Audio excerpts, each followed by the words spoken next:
On this show, we're often asking if Russia's invasion of Ukraine can lead to some kind of world war. But what if global conflict creeps up on us from a different quarter? Infuriated by what it portrayed as an anti-China G7 summit this past weekend, Beijing making good on its threat to ban the US's biggest memory chip maker, Micron. Only expected, one might argue, after the West's growing restrictions on Chinese tech brands that include the likes of Huawei and TikTok.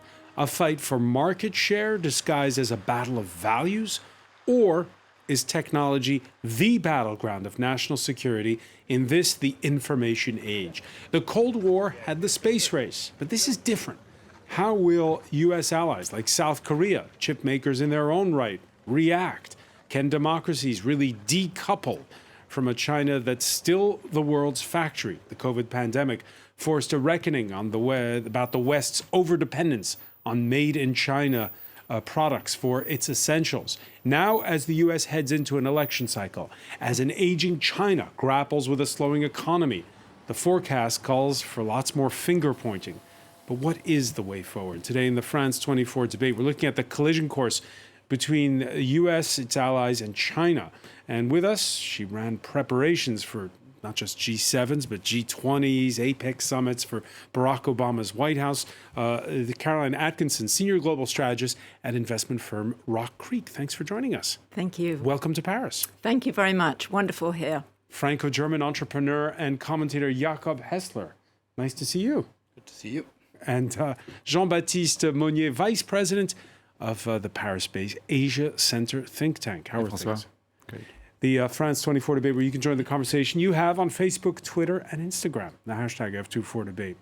Now, this had been in the pipeline, but after a G7 summit final communique where members vowed to, as the phrase is these days, de-risk, not decouple economic engagement with China, Beijing reacting with the ban on Micron, and this days before China's commerce minister becomes the first top official to visit Washington since 2020 and COVID, China, which is turning the tables by citing unspecified national security concerns. The relevant review is necessary to safeguard national security in order to prevent cybersecurity issues from jeopardizing the security of critical national information infrastructure. China is a country under the rule of law, and any enterprise should operate in compliance with Chinese law. The judicial authorities will investigate any suspected illegal acts. I guess, Caroline Atkinson, we just need to maybe perhaps remind our viewers, what is Micron and why is it being banned? Micron is a very important tech company in the US, and I think it's being banned for the reason that you outlined, which is that the US has banned some Chinese companies and has put up barriers to relations between US companies and those, and this is a little bit of tit for tat. It took a while to come. Why did it take a while? I think that there was a period of change in China, after President Xi's term was reaffirmed back last fall, and then the cabinet was announced this spring. So I suspect that was part of it. And maybe they were waiting to see if there was a good moment. I think just after the G7 communique was a good moment. This is a company that does 11% of its business in China, Micron. Again, these memory chips seem to be the big focus. Memory chips which the Chinese seem to have to import quite a lot. Well, I think when we talk about memory chips in China, I think the one big elephant in the room is actually part of China, but not exactly part of the People's Republic of China. Is Taiwan. The world's largest semiconductor manufacturers and designers, but mostly manufacturers, sit in Taiwan. And that is the true worry, is that if our supply comes from Taiwan, that's, I think, the biggest worry we have today. There's a commercial worry about selling, but I think there's another which is about the security of the supply chain. And the whole CHIP Act in Europe and in the US is designed to create self-sustained supply chains around design and production of advanced and not so advanced of microchips. Because China, we saw those recent naval maneuvers. You're suggesting that they're going to make a play for Taiwan sooner than later? You know, I'm not. I wouldn't be able to say when, but there is a likelihood that it may happen, and I think the U.S. military believes it will happen at some point. We don't know when, and the risk is just too big. Even if it doesn't happen, the fact that it puts pressure on the economies that we have, just a blockade would already be enough. Jean-Baptiste Monnier, this is a fight of who's making. Okay, well, as Caroline said, there was the first strike was October 8th when the Commerce Department issued this ban and this trade regulations, and the Chinese are responding.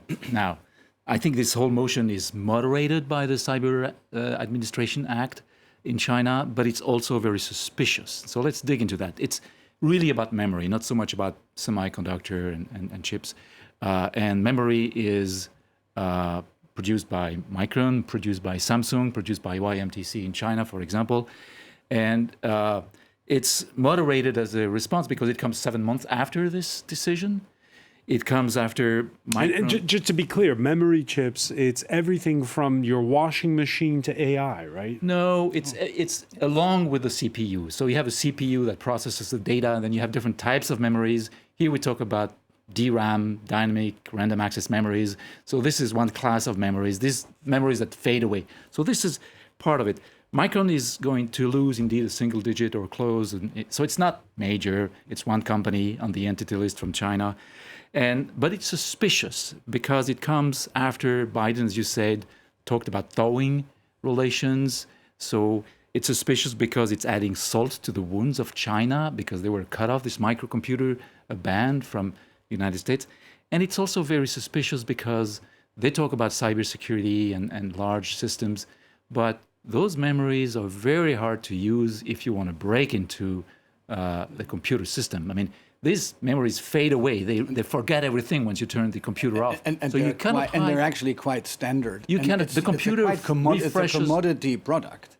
The computer refreshes those memories every time they start. So there's another reason why China is doing that, and I think it has to do with Korea, which is a participant. It's an open door to invite Korea to indeed not react. Japan, we'll talk about that, I guess, is reacting. We'll talk strongly. about both Korea and Japan in a moment. But Korea is invited now to, because they're very close to China, they are exporting a lot, and they are moderating their talk. And so China is trying to insert a wedge between Korea and the rest of the Western countries. I don't think that will work particularly well. I think that the US has managed a little belatedly to bring South Korea as well as Japan and other allies to support it. But one interesting thing about chips, memory, you know much more than I do, but my understanding is that the Taiwan factory is able to produce very, very sophisticated, and the smaller they are, the more sophisticated. Yeah, less is more when it comes to these. Less is more, exactly.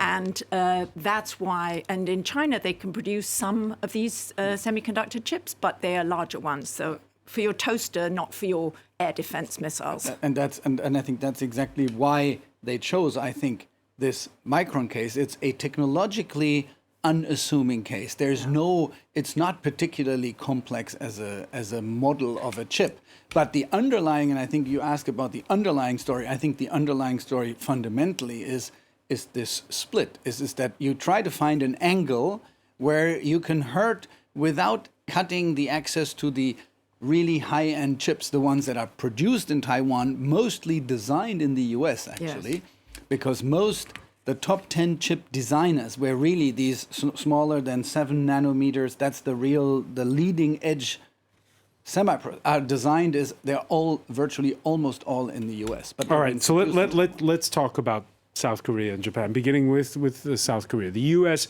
had tried to pressure / convince South Korea to keep Micron rivals Samsung and SK Hynix from filling the void, but the government in Seoul making it clear it would not interfere. This is a quote from the Vice Minister of Trade. What the U.S. tells us to do or not to do is actually up to our companies. Both Samsung and SK Hynix, with global operations, will make a judgment on this. So Caroline Atkinson, at face value? I think that any country needs to make sure that it doesn't seem to be doing the bidding of another country. Doesn't seem to be. Especially given the importance of its businesses. And I don't think it should do the bidding of another country unless it's in its own national self-interest. Now, there was just a very successful visit of the South Korean leader to Washington. You know, he sang an American song in American Pie at the dinner. This was received very favorably. Yes. So I think that relations are close politically, but it's very difficult to ask another country to do something to curb its business. So, Jean-Baptiste Monnier, Samsung, ST, they're going to fill the void, and they're going to take. Well, let's roll back to the trade measures that the U.S. took in October. The first to react, of course, were the companies. They said, oh my God, I can't export to China anymore. Let me try to understand this regulation. It's really complicated and blah, blah, blah. And then a few months later, maybe in January, we saw the governments, whether it's the Dutch government, the German government, or the Japanese government, were taking position saying, no, you AMSL, you Nikon, and so forth, you're not going to export to China, which they were not doing. But at least the government stepped in. And I think we have yet to see what Korea government is going to do, because at the end of the day, they'll make this call. Yeah, and at the end of the day, South Korea and the US are strong allies. So at the end of the day, they will, find a way to work it out, I think. But I think what's more interesting is also, suppose you raise the question, is technology the field where everybody's going to be having a fight and an argument? And I think it is a field that we're seeing now, but the broader field is one where I don't believe economies can or should decouple. In the US, and this is a surprising fact to many people there are 3 big trade partners: Canada, Mexico, and China. And so it's very hard to imagine that you pull that apart. I think that's why there's been this shift towards talking about de-risking from decoupling. De-risking from decoupling. Now, we heard an official U.S. condemnation on Monday and a bit of a testy exchange at the daily State Department briefing. If you guys ban or seek to ban a Chinese company from doing, from conducting business here or overseas, why shouldn't they be allowed to do the same thing?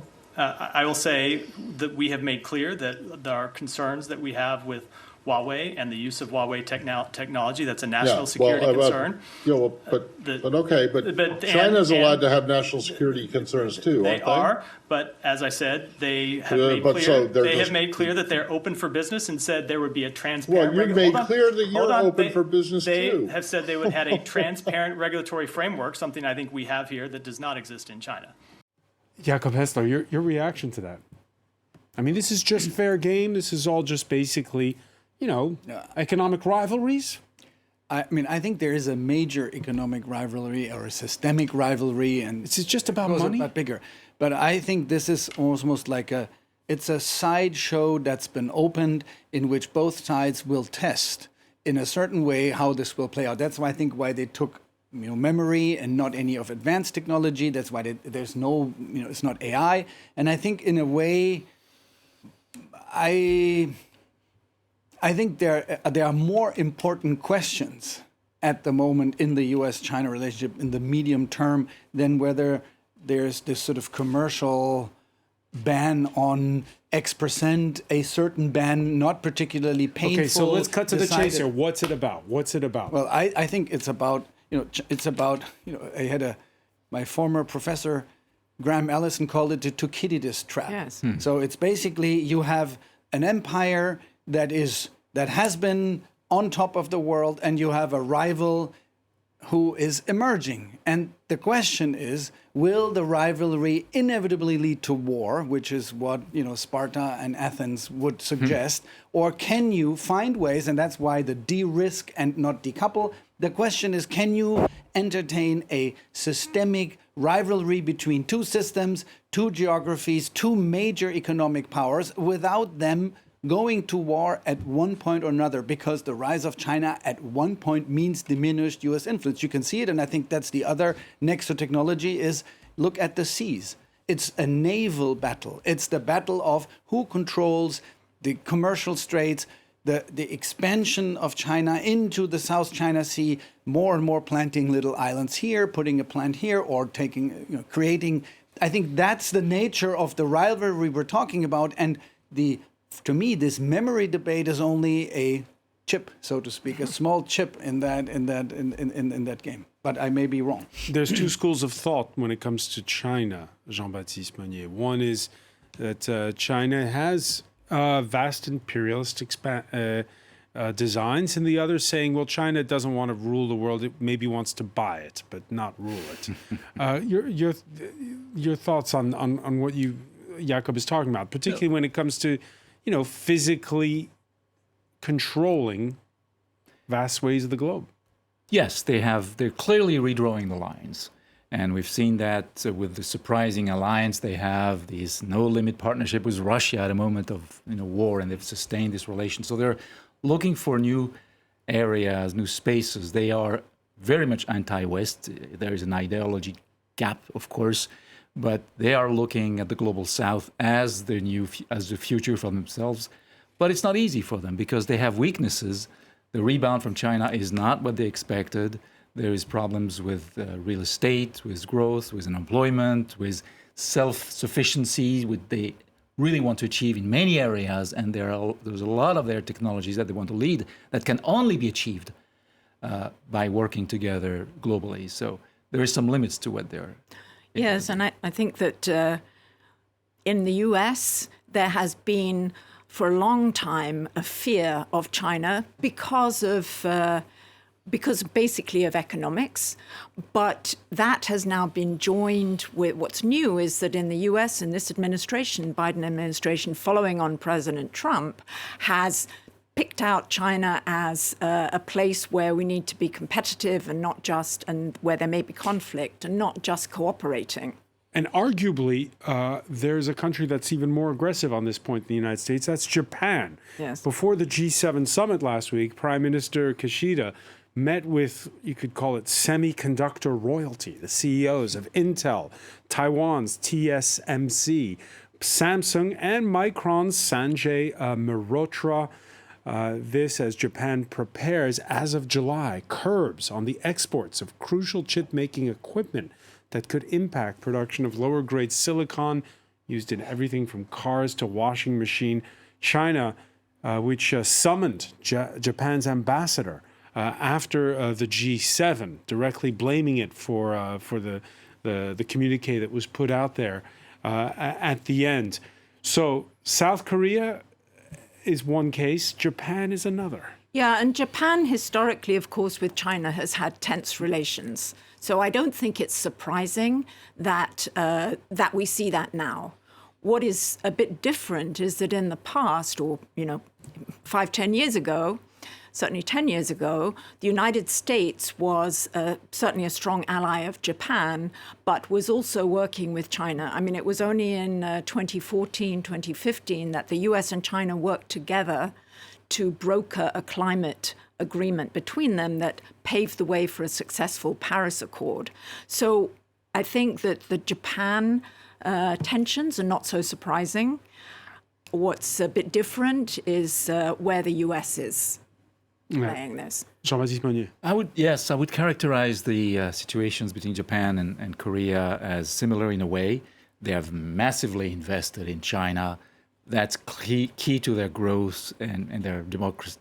The demographies are in the suffering very much. But the difference, I think, is that in Japan you have, my sources tell me, a lot of opposition to China down at the parliament level, at the local level, and there's a difference between the president and the parliament from that point of view, and that doesn't happen in Korea the same way. They're more open to business to China. Certainly politically in the United States, there is a lot of anti-China sentiment. But it used And to we're be going that- into an election year. We're going into an election, and we're going into it. It's very difficult for the Biden administration to sort of make nice with China, even though, as you mentioned, they have sent signals that they would like a thaw. And Jake Sullivan, President Biden's national security advisor, spent several hours ahead of the G7 speaking to his Chinese counterpart Wang Yi and trying to set up for there to be meetings. Like the one that's going to take place with the commerce minister. Yes, and then also travel to Beijing from U.S. cabinet members. Of course, it's always tricky because you don't know if the minister that's coming is actually the one who makes the decisions on issues. I think in China now, it's clear that President Xi is the one that makes the decisions. Right. The U.S. and Japan, not the only targets, by the way, after this G7 in Hiroshima.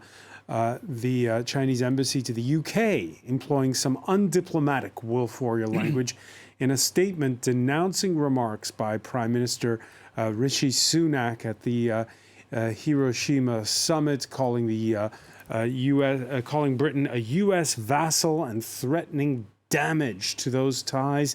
This after the PM's remarks.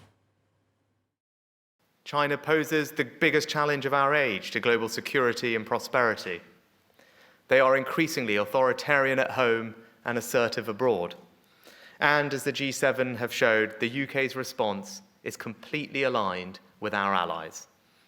This is all about de-risking, not decoupling. This is all about de-risking, not decoupling. Can we... Semantics. What does that mean? What's the difference? But let's not forget, before we go, there was also the visit of Britain's shortest-lived prime minister in Taiwan, who's a conservative colleague of Rishi Sunak, Liz Truss, at the exact wrong moment with a very, very belligerent tone. And I think Rishi Sunak... Hang on, we could just take at face value what you just heard. China poses the biggest challenge of our age to global security and prosperity. She doesn't need Liz Truss to go to Taiwan to raise the hackles of Beijing. Liz Truss was double down on that. Yeah, but I think you're right that language was very strong from Rishi Sunak. And it's a big change from, when I was working with President Obama, certainly the UK was laying out famously a red carpet for Beijing. My sense is that everybody's gone too far to the extremes. We're in a single world. We have a single problem of climate. We have a single problem of peace and war. And it's really important for the major powers to work together. I hope that this turns out to be some posturing before they manage to come together. Yeah, there was a lengthy interview with news magazine The Economist, where an elder statesman who served in World War II and brokered Nixon's thaw in relations with China issued some stark warnings. Henry Kissinger saying there's a roughly 5-year window of opportunity to agree on the rules of superpower relations because, quote, AI is about to supercharge the Sino-American rivalry. Kissinger, who turns 100 years old this coming Saturday, adding the following: we're in the classic pre-World War I situation where neither side has much margin of political concession and in which any disturbance of the equilibrium can lead to catastrophic consequences. You agree with that assessment, Jean-Baptiste Monnier? I agree that we are in a danger zone, and if nothing else, we learned a lesson last year on February 24. And indeed, there is a number of parallels that could happen. One of them is Taiwan and an attack. I do think that Henry Kissinger also offered some suggestions to build some teams on each side of these Pacific Ocean. He said that neither side has given itself much room, and you heard Caroline Atkinson talking about the current climate in the U.S. right now. How do you build room where there can be some kind of common ground at this point? It's tricky because I think publicly it's very difficult, certainly in the U.S., to build any room. And quite frankly, I think that the economic danger of China is exaggerated in the U.S. I think that the U.S., you mentioned that China's economic recovery is not going so well.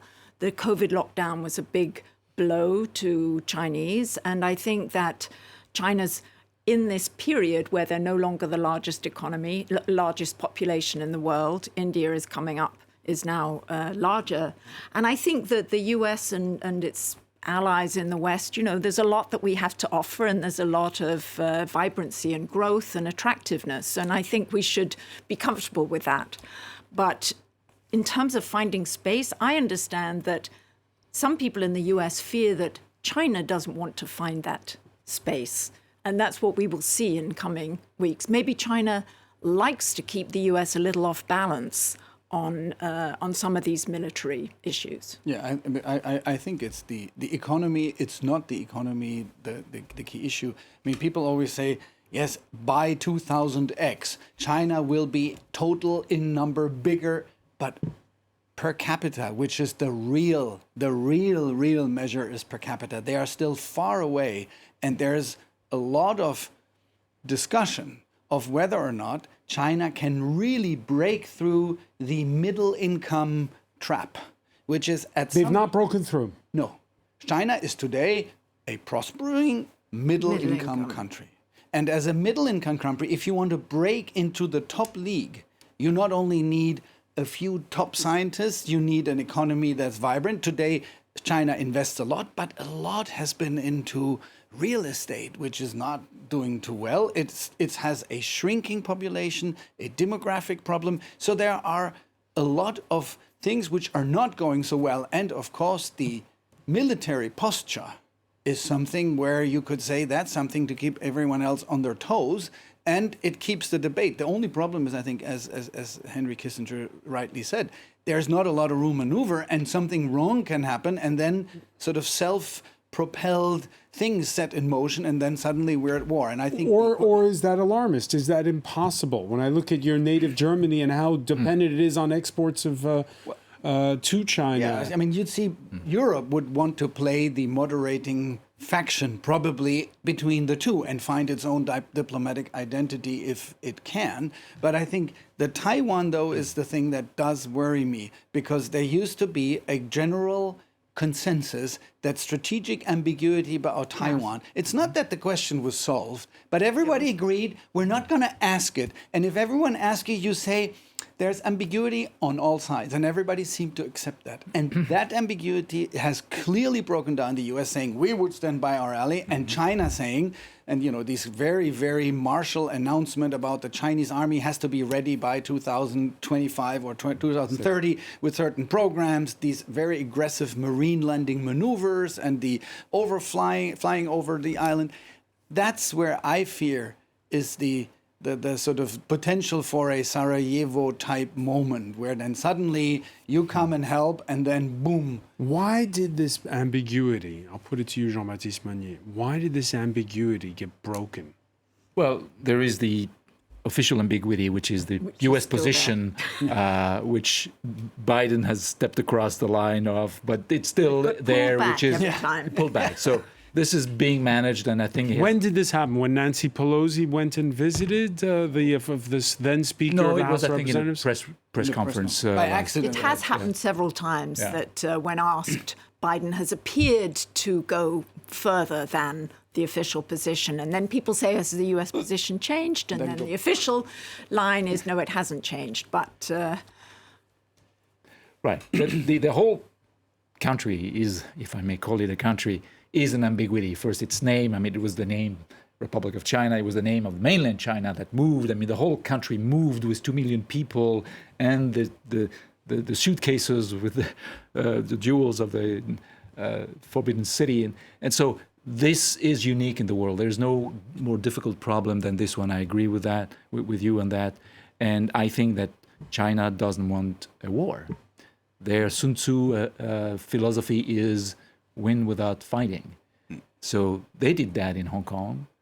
I was there and saw that change, and it was very smart. It was very effective. Nobody reacted to that. They took Hong Kong 20 years earlier than they should have taken it. And they will have a way to pressure Taiwan, and there's a lot of ways to do that because a lot of Taiwanese are living in China. They have massive assets invested in China. So they want to go faster than... And Kissinger himself in that interview, hints at it that they said, oh, well, that's something for a long, long time away. They want to go faster. Does this bring us back to those memory chips that Jakob Hessler was talking about? Is that the reason? I'm not sure that's China's reason. I think it's definitely the reason of the US, Europe, and others to want to hold on to relations with Taiwan because of they've kind of discovered the incredible dependence. The silicon shield. Yes, the silicon shield and the dependence, a little bit, as people say, like Europe's dependence on Russia for exports of energy, or rather Europe's imports of energy, and that suddenly was revealed. And I think that there's a lot of concern, but it takes a while apparently to build these factories, and the factories with the smaller is better. So there are now huge programs in the US, and in Europe. So new factories. And one factory, the Europeans are trying to even get the Taiwanese semiconductor manufacturer, not just the American ones, to build factory in Germany. Yeah. That is under discussion. But the issue is for full self-sustained autonomy, strategic autonomy for Europe. In semiconductors, it still lacks a lot of pieces. It is nowhere near. It doesn't have the environment. The U.S. designs, but it doesn't manufacture. European sometimes manufactures. The only thing Europe really knows how to build is the machines that manufacture the most advanced microchips. That's Europe's unique position. Like even in Taiwan, they use Zeiss machines from somewhere, a village in near Stuttgart, to produce the highest grade semiconductors. But with that alone, with a lack of skilled workers in Europe, a lack of investment, not enough funds, Europe is, I think, which poses to me the question is Europe and the US each trying to go at their own? Is that a really clever use of resources? And are we not witnessing something where on the one hand we are the West, but there's also the rivalry US versus Europe. And I think Europe is pouring a lot of money into something where if you were collaborating, and the US in the same way, collaborating more transatlantically, which I would be in favor of, you would probably make much better investments and make better returns for both sides. But that politically is also complicated today because Europe and the US feel also that Europe feels it needs to decouple a little bit and be less dependent on the US. It's wary of these transatlantic Is that ties. Europe's fault, Jean-Baptiste Monnier, or is that because you have an isolationist opposition in the US in the name and form of Donald Trump? There is no more isolationist in these big areas. This is global. Whether we talk about health and genetics, whether we talk about hardware, software, global warming, I hope the Chinese can learn this lesson on semiconductors. They've tried to go it alone, and they are double betting down. Let's do it alone now that you have those sanctions. But they will realize that at this level of technology where we're touching the limits of physics on every single item in this magical assembly, which is a semiconductor is, and same thing for software. We haven't gotten to that level, but open software is a global effort. When you look at 100 million participants in GitHub, gosh, and there's 20 million Chinese that are participating. So they are part of it, like it or not, but they have to recognize it.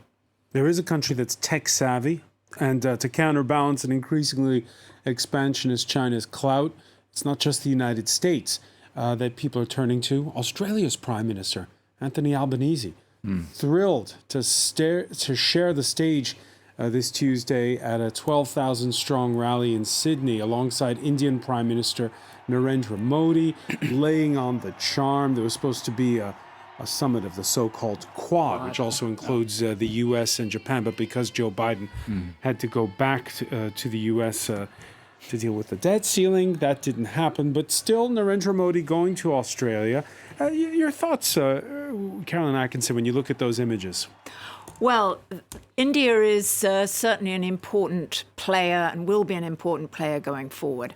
I have some doubts about whether their business environment and openness will be sufficient to make them the world's factory in the way that China has been. They have super smart engineers and tech companies. Many of those engineers moved to the United States. I worked for one of them, Sundar Pichai, who runs Alphabet. And I think that India needs to change some of its domestic regulations and attitude to foreigners, quite frankly. Is it about the red tape? Or is it also about the fact that, it's a hardline Hindu nationalist who's in power? And is there a double standard, looking the other way when it comes to democratic backsliding in India, but pressing hard on China? Personally, I think you're absolutely right. There is a double standard, but the double standard is there. The United States is certainly at the moment wanting to be friends with India. And so I think it's more of a business decision. The United States and Europe, obviously, the strength of the economy is in the private sector. I think that's a little hard sometimes, certainly for China and some other countries, to understand that you can't just tell the private sector where to go and what to do and what to invest in. The government, the US government can invest in the US. As you mentioned, Germany is trying to build some of the chips. But what happens in India will depend a lot on India's willingness to get rid of red tape. But I think it's also if you compare the system comparison, I think you mentioned the brilliant engineers, and there's a lot of autonomy. India does, at least in technology outside of pharmaceuticals, recognize intellectual property. Right. But what it doesn't have is a sort of what China has become even better than most other countries is manufacturing at scale with military precision. So when there was a funny moment when Apple at one point said, well, why don't we relocate some chip production of some of the things to Texas? Texas had been the home of Texas Instruments. Many microchips were manufactured there.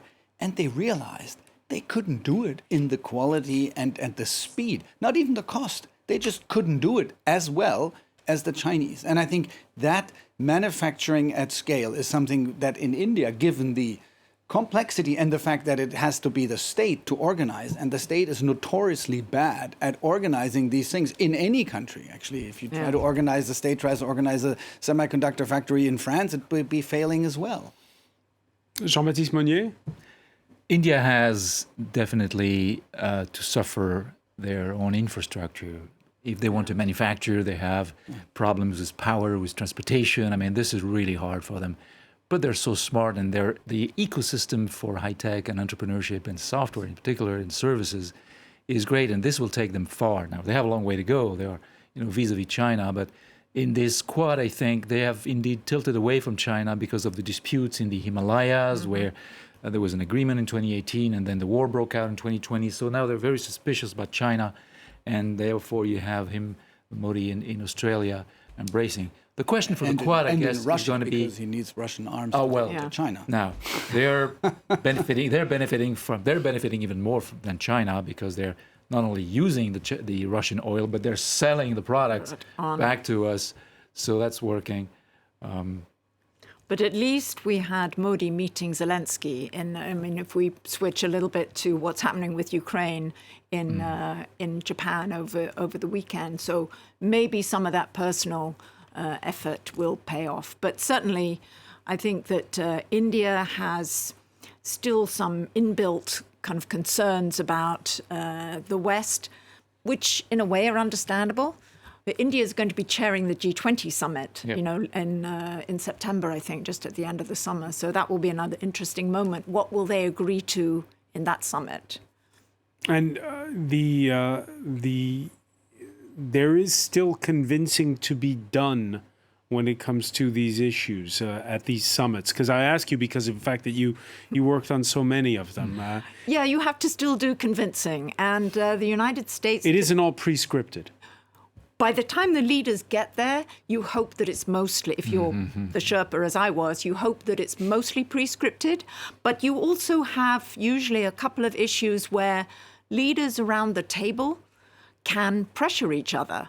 And even knowing that they're going... And so the negotiations about what the words are at these summits go on the night before. For instance, unreported is the fact, or little reported, I should say, it's been reported, is the fact that those G7 leaders did not agree on environmental norms. And at the end, I think the communique sort of skirted the issue. Yeah, and that sometimes happens. And what was important, say, in 2015, ahead of Paris, was having the leaders around the table, including those who weren't too happy about it, kind of agreeing to language that was supportive of Paris.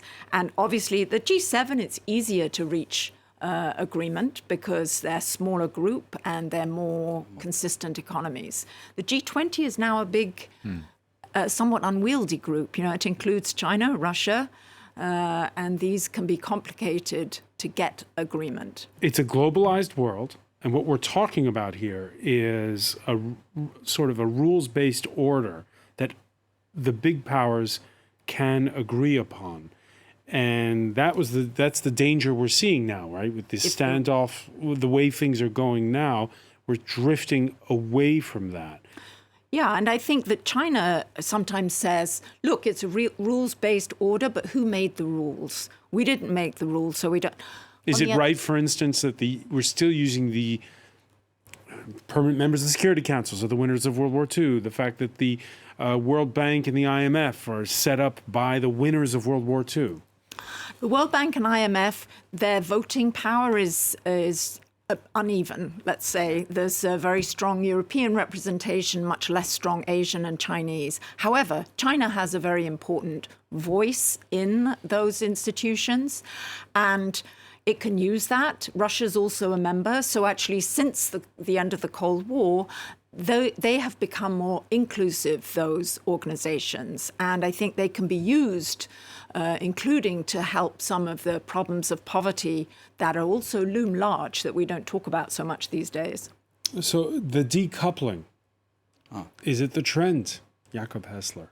Well, I think again, there's this crucial decoupling issue to avoid the Sparta versus Athens that you described. But decoupling is a kind of a metaphor for a lot of things, right? I mean, you could say it's the couples that break up, but it's also loosen the ties in a way that we've seen also through the pandemic. The pandemic has led to a decoupling already because we lived in an instantaneous, interconnected world of supply chains where anything the number of e-commerces that went bankrupt because what they were doing is selling you a design sofa really cheap in Paris or online in Europe, which wasn't made yet, and it was made in some factory in China on demand and then shipped to you. These supply chains, this way of doing business has been severely hampered and it hasn't recovered. And the question is whether it will ever recover post-pandemic, because everyone has said, oops, if that happened again, we can't be in that same situation. So these things are more regionalized, and so necessarily you'll have more duplication, and in a way it is less efficient from an overall point of view. And I think that's the underlying decoupling. And then on top, you have these political implications. I mean, obviously, Russia has more than decoupled from the rest of the world. I mean, at least from the West more than ever. And I think India and, we have decoupled from some of, Brazil, South Africa, the global South. We feel from Brazil when Lula was elected, everyone thought, oh, well, now it's going to be like before. He's one of ours. And it turns out not at all. So I think this decoupling is sort of, people are looking out for their interests in a world where they feel that they can't rely on things coming from somewhere else. Yes, but in fact, we all do rely on things coming from somewhere else. And we also live in a world where one person's problem spills pretty quickly into another's. So it is incumbent on the leaders to try to find a way to reassure one another and their people. Jean-Baptiste Monnier? We have a profound decoupling with China. I think this speaks in every area. And I think it started with the splinter net, with the China's wall, the firewall. Google left in 2010 because they were forced to. But that started this decoupling. I think the virus, as you said, Jakob, was the next one. It's really bad. I mean, we've turned a bad corner here, and we are not speaking to each other as we used to. Even at our level, think tanks to think tank, it's become really hard. Not only physically, but also ideologically, to communicate. Which in a way is, we have been decoupling but the interconnectedness, the interdependency has not been reduced. And that's what creates the problem. It's a fiction to believe we can just simply cut a few ties and then things work. So the interdependence stays, but we've decoupled the mechanisms through which we hope to manage that interdependency. And that's where the risk, We still have the mechanisms, but they need some more life breathed into them. All right. On that note, we'll leave it there. Caroline Atkinson, I want to thank you so much. I want to thank as well Jean-Baptiste Monnier, Jakob Hessler. Thank you for being with us here in the France 24 debate.